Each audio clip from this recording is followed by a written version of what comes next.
भाई लोगों, मेरे चैनल 12 कॉल्स में आपका स्वागत है। मेरा नाम अंकित है और आज हमारे पास इन्फोसिस पे एक सवाल है कि क्या इन्फोसिस यहाँ से 2500 रुपये का भाव पकड़ेगा अगले 2 साल में, और वो हम देखने वाले हैं।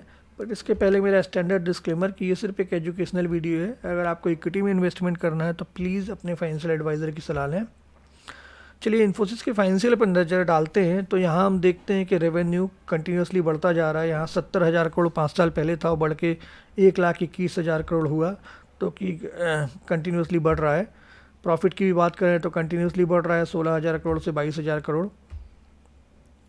ईपीएस की बात करें तो ये भी कंटिन्यूसली बढ़ रहा है। यहाँ पहले स्प्लिट हुआ था इसलिए इसको 35 रुपये कंसीडर करेंगे, बट हम देखेंगे ओवरऑल तो यहाँ से बढ़ के 52 रुपये तक गया है।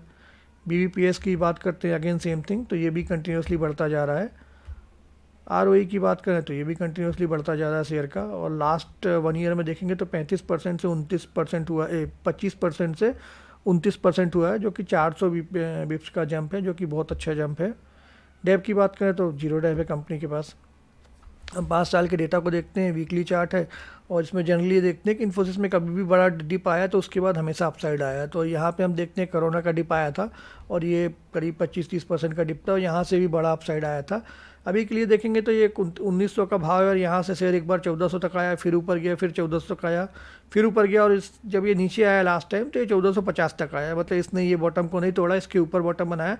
तो ऐसा लग रहा है कि शेयर यहाँ से ऊपर चलने के लिए रेडी है, और अगर शेयर चलता है तो अगला रेजिस्टेंस यहाँ से एक तो 1700 के आसपास आएगा, और अगला उसके बाद 1900 का आएगा। तो यहाँ मान सकते हैं कि ये शेयर 1900 तक की चाल लेने के लिए रेडी है। चलिए थोड़ा और आगे बढ़ते हैं, बात करते हैं शेयर होल्डिंग की। तो इन्फोसिस के शेयर होल्डिंग में 3 की प्लेयर होते हैं जनरली हर कंपनी के लिए, प्रमोटर, एफआईआई, डीआईआई।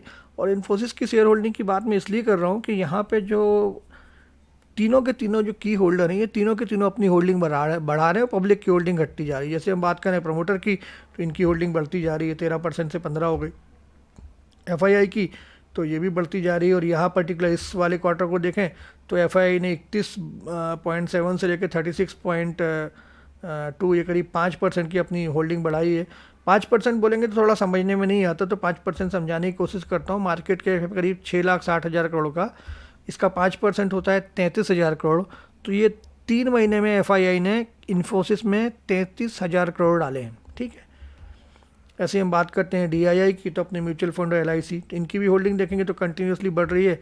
यहाँ पे देखेंगे तो ये 14% की होल्डिंग बढ़ी है, मतलब यहाँ पे 18% थी, ये 32% हो गई है। तो एफआईआई और डीआईआई ने इस पर्टिकुलर क्वार्टर में, ठीक है, 1,19,000 करोड़ का माल उठाया है इन्फोसिस बस का। ये बात आप समझिए, इतना पैसा सिर्फ इन्फोसिस में डाला गया है सितंबर वाले क्वार्टर में, और उसके बाद भी बढ़ रहा है। बट यहाँ पे एक सिग्निफिकेंट पैसा आया है, और इतना पैसा आया है तो कुछ तो शेयर में होना चाहिए, ठीक है। अगर इनने उठाया है तो किसी ने तो बेचा होगा, तो ये बेचने वाले हमारे रिटेल पब्लिक है। तो अच्छा है, शेयर कमज़ोर हाथों से निकल के मजबूत हाथों में चला गया। एफआईआई और डीआईआई 3 महीने के लिए नहीं खरीदते, इनका विज़न 3 से 5 साल का होता है, तो तब ये शेयर पे पैसा डालते हैं। तो यहाँ पे हम कंक्लूड कर सकते हैं, अगर हम शॉर्ट टर्म की बात करते हैं और 4 से 6 महीने की बात करते हैं, तो एक प्राइस टारगेट आता है 1900 रुपये का, और जो कि करंट प्राइस से 20% का अपसाइड है। और अगर हम बात करते हैं लॉन्ग टर्म की, तो शेयर पे करीब 2500 रुपये का टारगेट आता है, जो कि करंट भाव जो कि हमारा कितना 1600 के आसपास है। तो यहाँ से भी एक 50-55% का शेयर में अपसाइड आता है। तो बस भाई लोगों, यहाँ पे हम कंक्लूड करते हैं। Please subscribe to my channel. जय हिंद, जय भारत।